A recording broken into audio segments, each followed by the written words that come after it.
If you are in the first year and fancy criminal law, ठीक है, तो आपको फिर भी मैं सजेस्ट करता हूँ कि trial court internship first year में ही कर लें। अब हमारे रिकमेंडेशंस थोड़े अनकन्वेंशनल होते हैं, तो मैं तो वो चीज़ बोलूँगा जो पॉसिबल है, मुश्किल हो सकती है लेकिन पॉसिबल है, और उसको आसान करने के भी तरीके हैं। तो मैं बोलूँगा वो वाली चीज़ ट्राई करिए। मैं तो नहीं बोलूँगा कि वेट करिए, क्योंकि टाइम सबसे कीमती है। आपने अगर अभी कॉलेज में टाइम को प्राइस करना नहीं सीखा आपने, तो आप बाद में भी नहीं सीखोगे। ठीक है, तो फर्स्ट ईयर में ही आप स्टार्ट कर सकते हो अगर आपको क्रिमिनल लॉ में जरा भी इंटरेस्ट है, with your trial court internship. ठीक है, आपको अगर हेल्प चाहिए हमारी, तो आप क्रिमिनल ट्रायल्स, ड्राफ्टिंग वर्क 3 महीने में बिना प्रायर नॉलेज के सीख सकते हो। But you must continue your trial court internships irrespective, आप हमारे पास आए या नहीं कोई फर्क नहीं पड़ता। अगर आपको क्रिमिनल लॉ में इंटरेस्ट है तो आप एक्सप्लोरिंग दूसरे एरियाज को छोड़ के आप पहले इसको डेफिनेटली करिए, ट्रायल कोर्ट इंटर्नशिप भी। और एक और चीज है, white collar law practice and white collar law firms में डेफिनेटली आपको काम ढूंढना चाहिए।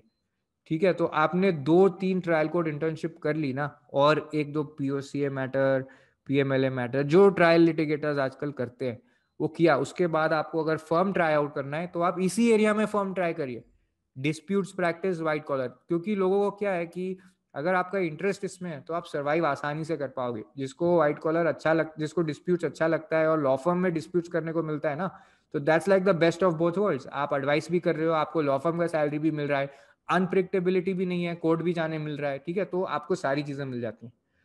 ठीक है, ये अनकन्वेंशनल रूट उतना भी नहीं है, क्योंकि अब तो लॉ फर्म जॉब्स भी आ गई हैं इस एरिया में। पहले नहीं थी, 2011 में व्हाइट कॉलर नाम का कोई प्रैक्टिस एरिया नहीं होता था, खाली कॉर्पोरेट होता था, उसमें क्रिमिनल से कुछ भी लेना देना नहीं होता था। अब होता है लेकिन।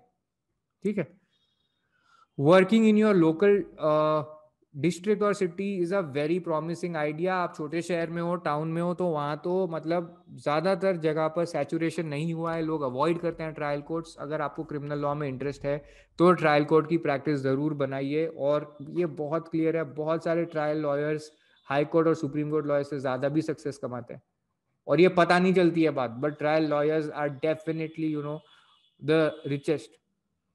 ओके, ऐसे होता है, वो आपको पता नहीं चलेगा। बहुत सारे lawyer supreme court high court में जाके उतना अच्छा नहीं कर पाते जितना ट्रायल में अपॉर्चुनिटी है। और लोकल सिटीज में भी देयर इज नो नीड, अगर आप ट्रेनिंग अपनी रिस्पॉन्सिबिलिटी कॉलेज के टाइम से ले रहे हो, there is no need to go कि मैं पहले 2 साल फर्म में काम करके काम सीखूंगा फिर अपने चालू करूंगा। इस सब का जरूरत नहीं है।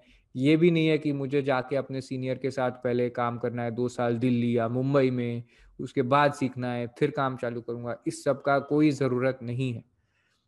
Offer to continue working with your senior, ये कॉलेज की बात कर रहा हूं मैं, या अगर आपके पास अभी जॉब नहीं है, ढूंढ रहे हो, तो जिसके साथ भी इंटर्न किया होगा आपने पहले, get back in touch with them और ऑफर करिए कि मैं आपके साथ रिमोटली काम करूंगा। रिसर्च का काम करिए, ड्राफ्टिंग का काम करिए, भले ही वो सर्टिफिकेट ना दें, आपको इंटर्नशिप स्टाइपेंड ना दें, कुछ भी ना दें, ये भी नहीं होता है तो प्लीज उनकी ब्रांड बिल्डिंग में काम कर लीजिए। उनके जो जो मैटर्स है उनका लिस्ट देखिए, उसके बारे में आर्टिकल्स लिखिए, उनकी प्रोफाइल बनाइए, बट क्रिमिनल लॉ सेंट्रिक, ताकि उनको क्रिमिनल लॉ का और काम मिले। ठीक है, ये काम ऐसा है कोई ना नहीं बोलेगा। आपने ये काम कर दिया तो वो आपको देंगे क्रिमिनल लॉ का भी काम। ठीक है, जो ड्राफ्टिंग वाला है और केस लॉ रिसर्च वाला है। केस लॉ रिसर्च वाला तो वैसे भी आ जाएगा, ड्राफ्टिंग वाला भी आने लगेगा अगर आपने उनको बिजनेस डेवलपमेंट पे हेल्प किया। आप अटेंशन पे कीजिए टू ऑफेंसेस। हर हर लॉ के अंदर ना कोई भी एक्ट होगा उसमें आप ढूंढिए जानबूझकर ऑफेंसेस का provision and offences by companies का प्रोविजन, उसको आप समझिए कैसा है। ठीक है, कंपनीज एक्ट में सेक्शन 447 है कॉर्पोरेट फ्रॉड पे, बट बाकी एक्ट्स में भी ऐसे हैं, एम्प्लॉयमेंट लॉज में है ऑफेंसेस का, टैक्स लॉज में है। ठीक है, तो आप देखिए कि ऑफेंस का प्रोविजन ट्रिगर होने से पहले क्या क्या काम करना पड़ता है, क्या क्या एविडेंस चाहिए होता है, क्या क्या स्टेप्स होते हैं।